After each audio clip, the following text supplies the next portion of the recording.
Welcome back to the Union Street Podcast. Thank you for listening. Thank you for watching. We've got a cool episode today in the studio with Brian Martinez. Yeah. Thanks for coming, man. Yeah, thank you for having me. We've got a cool, exciting workshop that you're hosting. Yes. Right here at Union Street Arts. Yep. It's going to be a blast. So it's really geared towards people who are musicians, singer-songwriters, but not just like your everyday like acoustic guitar player. So also like, let's say you're a trumpet player or a saxophonist or something, and kind of getting on that area of being able to really like hone in on how do I record like my instrument. So we're keeping the class pretty small to where we can kind of hit on the general stuff, and then we'll actually kind of go into detail on specific people that are going to be there too. That's so cool. Yeah. I'm so excited for this because I think it's a great opportunity for someone to learn how to get their music home recorded. Yeah. Yep. I mean, I haven't seen anything offered like this in the area before, so I think it's an amazing new thing that people should definitely jump on because, tell us a little bit. We're going to talk a little bit about your background, how you got started. Yeah. And shout out to Velocity. Yep. Velocity Recording Studio. Velocity Recording Studio, which you are the engineer, producer. What? It's just you, right? Yeah, just me doing all the work. Well, my wife does some stuff too, so cool. she helps out. Like, Shout out. She's definitely there too because we got two boys, so Nice. she fills in a lot whenever I'm working and stuff. So Very she's cool. a part of the team too. Hey man, teamwork makes the dream work, and that's so cool. You have her. So shout out to your wife. Yeah, there. Alexandra. Yep. There you go. Awesome. And so this is going to be happening this month in August. Yep. Right. So let's go over some of the event details real quick, where people can sign up, when it's going to be, and we'll dive deeper into the content. Yeah, so you can go to Velocity Recording Studio on Facebook, and basically right there on the page is going to have it pinned at the top, so you can find it there. And you can also go to Eventbrite, so it's also hosted, and that's what the tickets are through, is Eventbrite. So you can go on there, buy the tickets from Eventbrite, and right now they're like 35% off. So get on there. They're automatically applied whenever you put a ticket in. So it's a great deal. It's a great value. Yeah, it's the last sale will be running till I think it's the week before. So get it until I guess next week. Yeah, so absolutely. And by the time you're listening to this, it's this week. Yeah. So Monday, you got 5 days. Yeah, folks. you got 5 days. Okay? So better get signed up. You see this clip? Sign up. That's right. Yeah. Right? And you did talk about a small class size, and so tell me more about that. Yeah. Why was that, and what does someone need to expect? Like, okay, I'm a musician, but I've never recorded. I thought it'd be really cool if I could do that. Why? Right. So I'm trying to like bridge that gap for musicians that want to start doing their own recordings and not necessarily like taking those recordings to a studio, but there is a little bit of lead into where if they do want to do that, structure it the correct way to be able to communicate and have a little bit of that language for people to share their music for somebody future on down the line.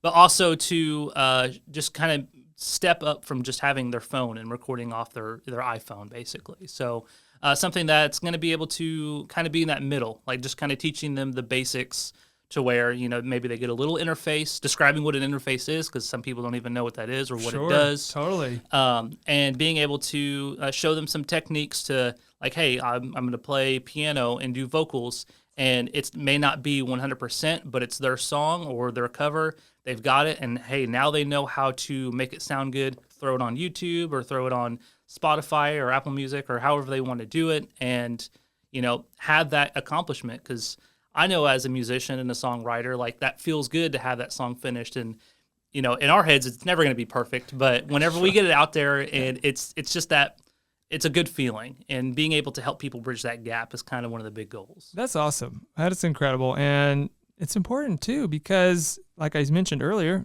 there's not really offerings like this out there. So first time beginners, even if you've been playing for a long time, but don't have that recording experience, what can they expect by the end of the class? Can they walk away with something? Yeah, so basically I want them to be able to walk away with the knowledge of recording their instrument for themselves, and also to be able to send those tracks to a producer to actually make a record as well.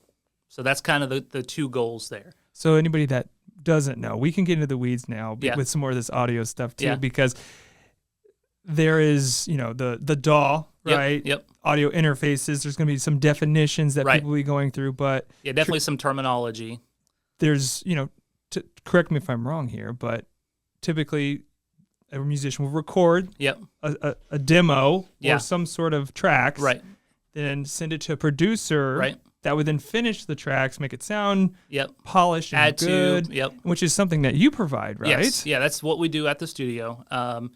Basically, I do get a lot of just iPhone recordings, and this will kind of help a little bit with when you're sending a track out to a producer. If you've already got it, in time, and you've took the time to make sure your instruments are recorded and send off to that producer can then use maybe your original guitar recording. And saving time is saving money to help kind of that workflow, and you get to keep your stuff on there, and the producer is not spending as much time doing little stuff and little edits and everything like that, and it just makes for a whole smoother process. Totally. So definitely one of the more benefits of taking that class, for sure.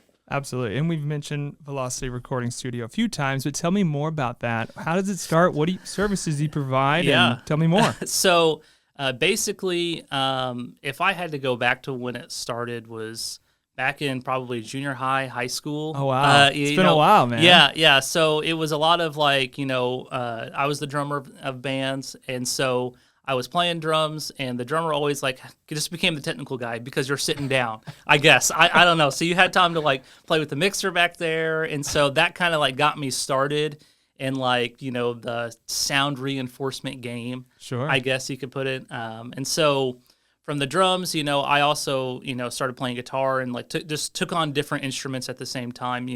My mom was like, you have to play piano before you can take drum lessons. And I hated that. I was like, I don't want to play piano.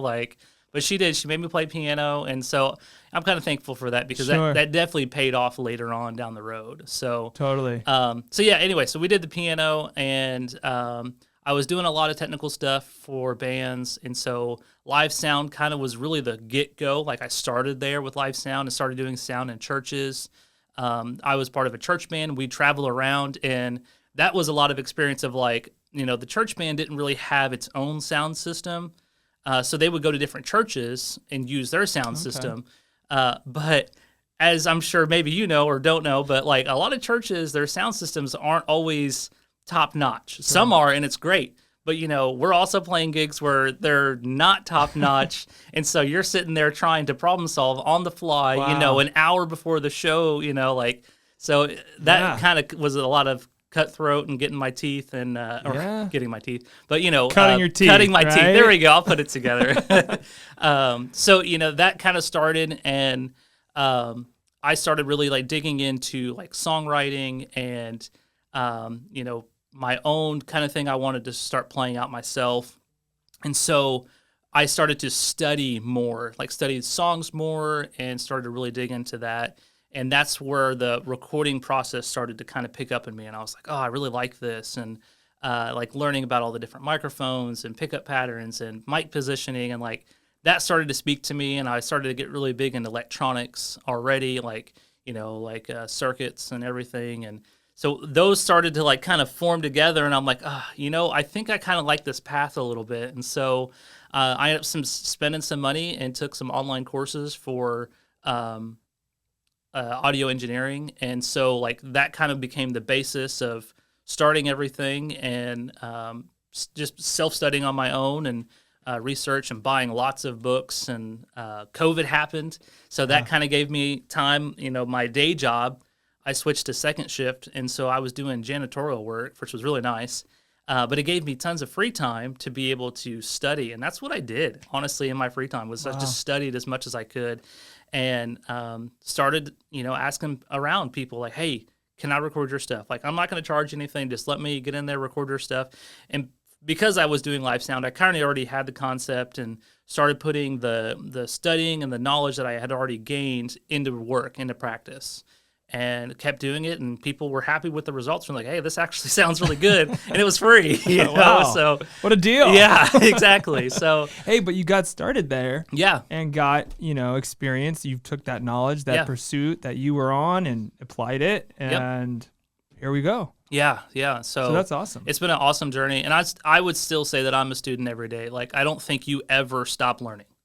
And once you think that you're topped out, like you're the smartest person in the room, you're not. Yeah, right? So it's like, I will always be learning, always taking advice. And I think at the same time, you get to a point where it's like, I see an area like what we have where there is no knowledge. You can go to YouTube, yes, but that's also a very deep rabbit hole. Sure. And a lot of things you just can't trust anymore. You don't know if someone's just telling you something because they heard it from someone else who heard it from someone else who heard it from someone else. They've never actually practiced those things. You know what I'm saying? Right. And so that's so true. Yeah, yeah. And to have that hands-on, right, especially at this workshop. Yeah. Sure, you can go to YouTube and type in how do I do da da da. Right. You get a million videos with a million different ways to do something, but maybe it's like, well, I just need to know like right here in front of me. Yeah. That's how I always learn best. Is like somebody right there showing me hands-on. Yep. What this does, what knob to move this way, where to position this or that. Yep. That hands-on at this workshop is going to be tremendous learning. Yes. Talk about continued learning. This is a great opportunity for those that have interest in recording at all. I mean, really, really, really, they need to look at this. Yeah, yeah. And it's definitely going to be hands-on. I'm bringing equipment in, but I've also put on there that I encourage you guys to bring your own stuff. If you have questions, by the end of the day, we're going to have a song done that we're going to do there today. So if I'm going to take volunteers to play. If I don't get any volunteers, I'll just do it myself. It's not a big deal. But, I want everybody to get that experience. That's why, we talked about it a little bit. It's a small group, 5 to 10 people I'll be happy with. We have room for more. We can sell more tickets, but, we're just kind of playing with that. But that's kind of the size that I'm looking for, and we're in between that number, so we still have some tickets open. So definitely look into all of this. Sure. So don't get discouraged because it's such a small class, but it's definitely going to be very hands-on for that purpose, to where we can really spend some time and everybody can really learn from each other and learn from doing it too. Totally, it gives you that. Just a more intimate setting where they can probably ask questions, or you can go and give that attention that they need if they're struggling with this or that, right? Yep. That's great, man. That's awesome. So you've been recording post-COVID, so tell me about any projects you've been working on. Can you tell me about more about your music background, anything like that you want to throw in here? I went to college for music performance for percussion cool. Over at John A. Logan. Nice. And life happened. I ended up getting married, so I didn't end up going and finishing at SIU, which I wanted to do, but it just didn't happen. Yeah. So I actually have a music performance degree. That's cool. And so drums is kind of like my home thing. Yeah. I started getting different gear and equipment and slowly acquiring it one piece at a time. And starting small, right? Yeah. One step at a time. Yep, I think that's good advice for people to hear, too, that are on their journey with music or recording, whatever they're doing. Yes. Little by little, right? Yeah, and we'll kind of talk about that in the class as far as like what resources you have available to you. It's not going to be like gear heavy. Like we are going to talk about different types of gear, but I'm not going to say like, hey, you have to have this, you have to have that, you have to have this. Like it's not going to be like that. It's definitely going to be there for the people that want to ask those questions. I will give my advice on that. But I'm not going to push down their throats like you have to get certain things. That's not how this works. Sure. And I've always been a fan of limitations spark creativity. The more limited you are, the more creative you have to be. Sure. So, and I think that's a benefit. In my opinion, like that's how I like to do things is, I don't know if you know who Mike Johnson is. You probably don't. He's a drum teacher, and he would talk about like, okay, play your basic, groove, and so you might play meat and potatoes is what I call it, and it's like, okay, well now do a fill, so do the fill again, but you can't use your right hand anymore, and it's like you're limiting yourself, and now you have to like you've created these boundaries, and now you're being more creative on it, and it just creates a whole new perspective on everything. So cool. creative problem solving. Yeah, like yep. Introducing a new scenario. Yep. You know, that you have to deal with on the fly. That's awesome. Yeah, so it's a cool tactic. Yes. So some of the projects I've been working on locally, Cody Galloway is a really good friend of mine. He's a great singer, plays out a lot in the local area. I don't know if you know who that is or not. I think so, yeah. So I've done some projects with Cody. I've done some other projects outside of this area. I've worked with some songwriters in Carbondale and some here in Marion. So just a couple, like, it's kind of funny to me because when I first started doing this, I thought my biggest clients would be musicians themselves. And I was really surprised how many songwriters we have here. Oh, yeah. And it's like songwriters are hitting me up like, hey, I've got this song, you know, and they'll send it to me and then I'll go and throw down all the tracks. So they're sending me like a demo and then I'm putting guitar on there. I'm playing the drums on there and, you know, putting all the percussion, keys, you know. How fun is that? Oh, it's great. It sounds like a blast. Yeah, it really is. It's a lot of work, but it is a lot of fun, you know. And so I think just this year alone, I've got about 35, 40 projects in. Wow. Yeah. Amazing. So, and we're still booking in September. So it's busy, very busy. And I'm hoping this, too, just keeps the calendar full, too, you know, because I'm hoping we can keep doing more projects between Union Street Arts and Velocity. Oh, yeah, it's been a lot of fun. That'd be cool. Yeah. And so let's talk about this local scene here, because you touched on it a little bit, the songwriters. Yes. For anybody that doesn't know, potentially, can you talk about that a little bit more, what that music scene is here? And also maybe even I've seen some of the growing new venues, new energy in both Marion. You mentioned Carbondale as well. Yep. Can you talk about that a little? Yeah. So I take this music scene really close to heart.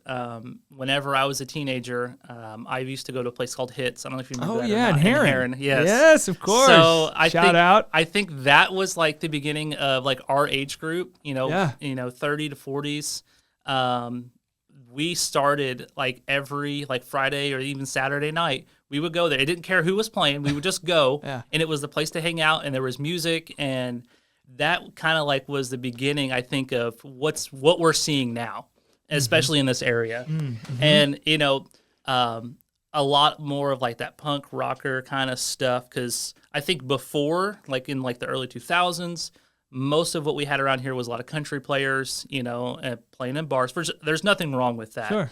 I think that a lot of my really good friends and favorite clients are doing that currently. Oh, there's a lot of good artists in that genre around here. So I'm not frowning on that whatsoever. But you're just stating that it was one style, right? Correct. And so now we're seeing like a complexity starting to build where, you know, I'm seeing a lot more like hip hop and rock and R&B and like classic, like classic rock. Like everybody's kind of like starting to come out of their shell, I think, and we're definitely having more venues. Like Little Nashville is a big one, and I think is Market Street starting to do Market stuff? Street Hall. They have had some shows, so absolutely, they're starting to do stuff, and we're starting to see like more venues pop up, and I hope even more start to do it. You know, where we can kind of get away from just having a bar scene, but having an actual like music scene.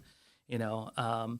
So it's definitely, in my opinion, it's definitely growing. I'm seeing a lot more people posting and sharing, and Facebook, I think, has a big part of that. As far as, you know, there's different Facebook groups that really help kind of bridge everybody together too. So it's definitely growing and it's exciting. It is, and you mentioned the new venues that have gone on and the different types of genres. I think that just also talks about or shows that there's a lot more interest as well. Yeah. Not only from the musicians, but I think from just the general population here, right? Yes. Like people are looking for things to do. They're looking maybe not for the same thing as it always was, whether it's rock and roll, you mentioned R&B, hip hop. I mean, you're right. Those weren't options necessarily even 5-10 years ago. Yep. Right? Yeah, it's definitely expanding. Another thing is that when you look at like I don't know how I want to say it. So basically, the area has started to branch out, and like in Marion specifically, they've been redoing like the downtown. Oh, yeah. And we had the renovation in Little Nashville.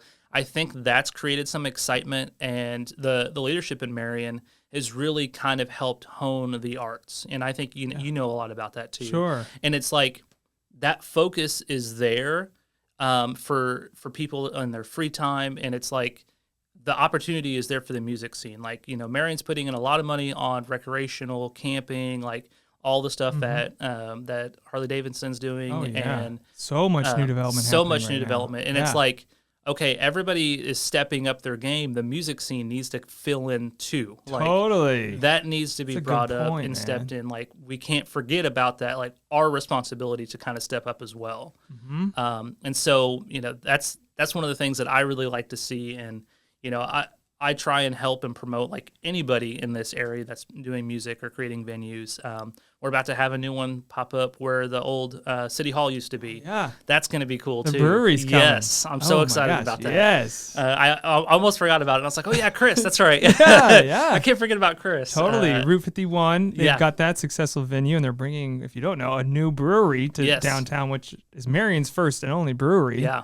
Going to be brewing beer on Inn's house. Yeah. That's so cool. So cool. And you mentioned Little Nashville too. I know what they're doing in the music scene is really important because they are like creating new artists. They Yeah. give that open mic on Sundays. Yeah. To give people a chance. And, people have really started and become regulars there that Yeah. then go from the open mic to the Yep. actual... The resident. Yep. And those people are going to need to record and a Yes. CD to sell when they become a resident. Exactly. Right? Yep. So I think there's this whole cycle that, everyone can benefit from what everybody else is doing. And Yeah. how can you fill in the gaps and, help support what's overall going on? Because it really does take a lot of moving parts and Yeah. the whole pieces coming together It to does. make things possible. Yeah. And especially, like you said, to step up the game or to do something new or different. Right. That's not easy, Right. but it's possible with Yeah. people, collaborating Yep. or working together. Yeah. I think we're seeing more of that. Yeah. And I think artists too are starting to have a higher expectation for venues as well. And I think, we've got places like Little Nashville and Route 51 Brewery that have great sound and great crowds and everything like that. So I'm also seeing a lot of places that never focused on that starting to not get artists anymore. And then, they're like, well, they're not wanting to pay as much. And so Right. there's a big issue slowly starting to develop too, where it's like, artists are kind of like, no, like we're sticking up. Like this is what we expect, Yeah. and this is what we need to see. And I think the venues are going to start to understand, like, hey, we got to start taking these guys serious. Yeah, there's no more like just throwing a guy with a guitar back in Right. the corner. Yeah. And like nobody's listening. Everyone's talking over them. They, those days I think are more numbered because of. Yeah. You're right, because of some of the great venues and Yeah. opportunities and the focal music highlight that is at this front and center. Yep. That's way cooler. You're going to start seeing venues pick up their game, or they're going to struggle. Yeah. I think that, Yeah. and I think that's a good thing. I'm not saying that like as a bad thing. I definitely think it'll be good for them as well. It'll be good for the customers who come in, and then they'll start to want to come there because they're going to know they're going to see like their favorite artist or their favorite player, and I think that's going to help in the long run. Totally. Really good. So the music scene here is definitely growing. Yeah. It's got a huge potential, and I think we're just really seeing the beginning of this whole new phase Yeah. of music venues and live performance in this area. So I Yeah. think it's really exciting, man. So exciting. It's good time to be it's good timing to be doing what we're doing. I think. Yeah, exactly. So I do want to shift a little bit Yep. and go back to that beginner. Yep. So beginner musician, beginner singer-songwriter, many who are probably listening to this. Yeah. What would be your advice to them if they have a curiosity, they have an interest, but they're just not sure? Yeah. What would you say to them? If they're not sure, I would say it's tough. So basically, if you're really not sure, what you're not comfortable with, shoot me a message first of all. I'm always open to talk, text, any platform you can, and kind of feel me out. Some people may just not know who I am and think like, I just don't know. I don't want to pay for that. Right. Or why couldn't I just go onto YouTube and find everything? And so kind of like what we said earlier, there is a lot of information on YouTube. But this class is going to be very gentle, very hands-on, and it's going to be very knowledgeable. And I think that a lot of people like maybe even don't feel like they're great at their instrument. You don't have to be great to take this class. You definitely can be somebody who is just starting out, but this is a skill that a modern musician in 2024 really needs to have. That's a good point. It's kind of an expectation. If you really enjoy this and you really want to see yourself grow as a musician, it's definitely something that you need to have. So it's going to be something that you are going to run into anyway. And I just would like to, show them the best way I possibly can. So if they're unsure, or just not really know what to do, just shoot me a message and we can talk. I think everybody will kind of get the vibe of, I'm not aggressive towards anybody. And I definitely am not like, oh, you can't play this, just get out of here. You know what I mean? That's not the case. And I understand everybody's at a different place. And so I also think that everybody can kind of learn from each other as well, too. Totally. That's great, man. Because I think, there are a lot of people, so many are interested in this exact topic, but maybe they just have that hesitation. That maybe they don't have that confidence that they think, oh, I could do this, but actually you can. Yeah. And it doesn't hurt, to try. Yeah. Just give it a shot. And I guarantee you, just like you in piano lessons, you were like, maybe not. Yeah. But you said you're happy that to this day because there's some sort of foundational information that you got there that I'm sure is helping. And I know this class for a young musician, old, just starting, anybody. Yeah, really. There's no age limit. You know, I have a niece who's in high school, and she's like, I totally want to do this. So I actually, if you are in high school, I have a high school discount. Oh, cool. So it's I think it's high school 50, so you get 50% off as a student. Gosh, that's amazing. Yeah, so I definitely want to encourage students to check it out. That's through the entire time. So that'll be up till the day of. You can get that 50% off. That's amazing offer. Yeah, and so definitely take advantage of that because that is so great. Yeah. And future musicians, future music scene, we're going to need great musicians to fill out these great venues that are coming and are already here. But there's going to be more to come. Yeah. Man, there was something else I was going to say. Now I can't remember what it was. When you think of it, just we got a sec here. So it was right before we talked about the I don't remember. It'll come back to me later. It's okay. So, are there any? Let's see. Let me see where we can go from here.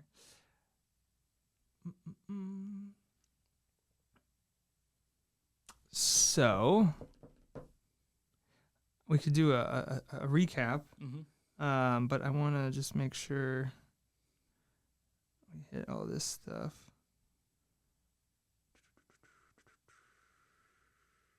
Yeah, I think I've got everything here. Okay. All right. Are there any trends that you're seeing right now in the audio world? I know we talked briefly off camera about AI and how that's kind of changing a lot of the creative in every industry, not just the creative arts, but can we talk a little bit about trends right now that you're seeing? And it could be AI because there's a lot going on there too. Trends, well, and we kind of talked about this a little bit too. So AI is definitely one of them. I think AI for music performance is not quite there yet. It's a cool tool, and I think it's kind of helps to get you maybe out of the box. Where there's 2 or 3 different websites you can go to, and type in write me a song about how much my dad hated candy bars or something like that. Sure. And so in the style of punk rock or something and it'll do that. Wow. And it's cool, but it's definitely you can kind of tell the guitar player has 7 fingers when you hear it kind of weird. It's not human. Yeah, exactly. There's no soul. And it may get there, Sure. And it can be good for lyric writing. I've seen some of that too.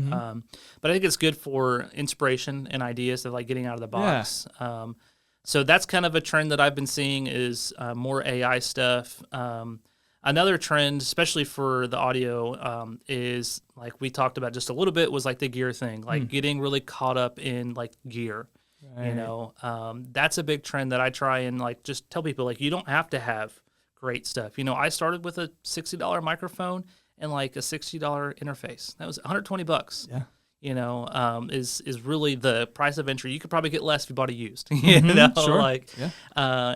And so like trying not to get caught up in the gear, because a lot of people can, and they can get, especially in the audio industry, they can get really gear snobby very quickly. Oh yeah, I've seen it in audio, video. It's the same way, man. Yeah, like the gear, you know, you it's a tool. Yeah. Just like the AI, just like anything else, it's a means to get the actual you know, creation that you want. Yeah.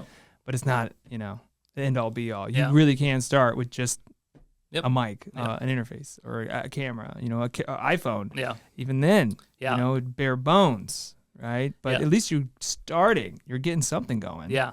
So, you know, and everybody's going to struggle at first, no matter what it is. And, you know, video, audio, even your instrument, like when you first start doing it, like it's going to be a struggle. Like, and this is actually what I was trying to think of earlier. This kind of bridges into that. Like, the biggest thing that I try and get across to people for this class is like, I want the technical side to kind of get out of the way. That way you can have your performance and play as authentically as possible, but still have it where it's shareable and manage to be able to be relatable to other people, and where you can get out there and share it to other people as well too. That's cool. I mean, it's awesome to have that ability to share. You know, you can I have such a respect for musicians, because, you know, you sit in a room probably just playing by yourself for hours and hours and hours, and if you know how to play an instrument, chances are you sat in that room and failed at it for a very long time. And then, so, you know, once you failing and failing and failing, but then you get somewhere, you keep practicing, you keep doing that, then, you know, you can share that. Yeah. You know, you failed 100, 1,000, however many 100,000 times, million, you know, just to, you know, to play. And clearly, once you actually get on stage and, you know, you've taken all those failures out, you know, like, and when you do mess up, because it's going to happen, you know how to recover from it too. You know, that's all part of the process. And audio, and I'm sure video may be no different. When you first started, I've done this before. It's like, you know, you're sitting there and you're tweaking an EQ plugin, and you're like adding compression and reverb, and like you're doing all this stuff, and you're like, man, it's just not loud enough. And so like, I'm gonna put some more compression on there, and like you got the output compression, and you're turning it up, and like, it's still not loud enough. And then you look and you're like, oh man, I've had it bypassed for like the last 15 minutes. like it happens all the time. You know, and so those mistakes happen, and you know, the more you do it, the better you get at it, and you know, you start to work through that and learn, and you know, realize like you start to, in the audio side, you start to hear things differently, and you start to be able to hear, you know, your mistakes before you even realize you've done them. You know, you may have subconsciously, you know, not cross-faded or faded something like all the way, or you know, there's plugins you can use where it'll just put fades on every clip, you know, and so like that's great, but then, you know, you want to move on right away after that, but then, you know, you actually need to go back and go to each clip individually and see, because maybe one clip has less breath on the end than another, so you really got to get in there and like make sure that you have that detail, and so stuff like that, like, it's a process, and it takes time to learn those things. And that's a little bit more deep for what I'm kind of covering in this class. But, you know, the idea of like, there's some technical side. It's going to be a struggle a little bit at first, but you will get better at it, you know? So there's a positive side and a negative side to everything, but it's going to get better. It's going to get easier, and it'll get out of the way where you can just play and record yourself and have something sounding good and able to present to other people. Love it, man. Yeah. It's so exciting. It's such a cool opportunity. Yeah. Man. I'm excited to teach it. Like, I really am. Like, as the people have been signing up, I'm like, oh, I'm so excited. And we're going to have a handout, you know, so it's not going to be just me talking the entire time. Well, it will be me talking the entire time, but you'll have something to take home too. So, you know, if you have notes, you can write it down, but you'll actually have like a PDF of everything we're going to go over and follow through. So if you have questions later, you know, you can go back through and reference that, or, you know, again, I'm always available. So if any of the students that take this have questions, they're open to call me, text me anytime, and I'll help them through whatever they need. So awesome, man. It's a great opportunity. Super stoked to be hosting here at Union Street Arts. yeah. And is there any final thoughts, any last words that you want to say before we end today? Mainly just, I'm excited to see everybody come hungry for knowledge, and let's have some fun. Let's make some music, and I can't wait to see you there. Heck yeah. Let's do it. Thank you for coming on, man. It's been a fun one. Ladies and gentlemen, Brian Martinez. Yep. Velocity Recording Studio. Yes, thank you. You're welcome, man. It's been really fun. August 29th. Yep. Saturday. Correct. What time? It's going to start at 10. Start at 10. Yep. You can find the event details on Eventbrite, on Facebook at Velocity Recording Studio. Yep. You can check out Union Street Arts as well. And if it's not on my website, it'll be on there after today as well. Okay. And that's velocityrecordingstudio.com. Heck yeah. So follow the pages on Facebook, check out his website, sign up for this event. It's going to be awesome. It's going to be, like you said, knowledge, music, just a hands-on tutorial workshop to get your music recorded and be able to share that. Yep. So cool, man. So much fun. Alrighty. Well, that's it, you guys. See you in the next one. Okay, that's it. Nice, man. That was great. I love the music. Thanks. Yeah, cool. That's the board, it's got buttons. Yeah. Cool. That's fun. How long was it? I feel like it flashed by. It did, Yeah. man. Like 36. Oh, that's not bad. Okay.